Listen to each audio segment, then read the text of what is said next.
समझदार दोस्त की कहानी। बहुत समय पहले की बात है, दो अरबी दोस्तों को एक बहुत बड़े खजाने का नक्शा मिला। खजाना किसी रेगिस्तान के बीचों बीच था। दोनों ने योजना बनाना शुरू की। खजाने तक पहुंचने के लिए बहुत लंबा समय लगता और रास्ते में भूख प्यास से मर जाने का भी खतरा था। बहुत विचार करने पर दोनों ने तय किया कि इस योजना में एक और समझदार दोस्त को शामिल किया जाए, ताकि वे एक और ऊंट अपने साथ ले जा सके जिस पर खाने पीने का ढेर सारा सामान भी आ जाए और खजाना अधिक होने पर वे उसे ऊंट पर ढो भी सकें। पर सवाल ये उठा कि चुनाव किसका किया जाए। बहुत सोचने के बाद गुरु और बबलू को चुना गया। दोनों हर तरह से बिल्कुल एक तरह के थे और कहना मुश्किल था कि दोनों में अधिक बुद्धिमान कौन है। इसलिए एक प्रतियोगिता के जरिए सही व्यक्ति का चुनाव करने का फैसला किया गया।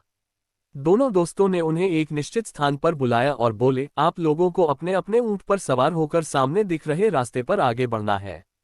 कुछ दूर जाने के बाद ये रास्ता दो अलग अलग रास्तों में बंट जाएगा, एक सही और एक गलत। जो इंसान सही रास्ते पर जाएगा वही हमारा तीसरा साथी बनेगा और खजाने का 1/3 हिस्सा उसका होगा। दोनों ने आगे बढ़ना शुरू किया और उस बिंदु पर पहुंच गए जहां से रास्ता बंटा हुआ था।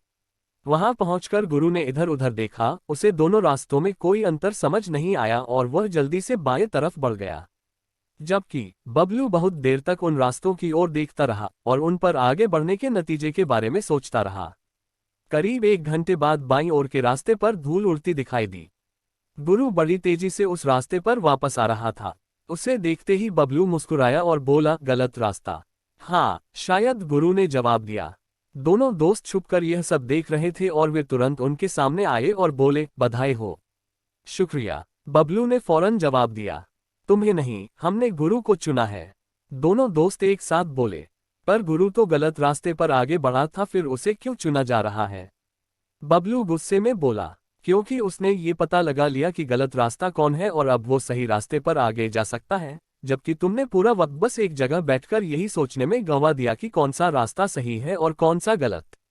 समझदारी किसी चीज के बारे में जरूरत से ज्यादा सोचने में नहीं, बल्कि एक समय के बाद उस पर काम करने और तजुर्बे से सीख लेने में है। दोस्तों ने अपनी बात पूरी की और खजाने की तरफ चल दिए। बबलू बैठा बैठा वहीं पछताता रहा। कहानी अच्छा लगा तो चैनल को सब्सक्राइब करें और लाइक करें।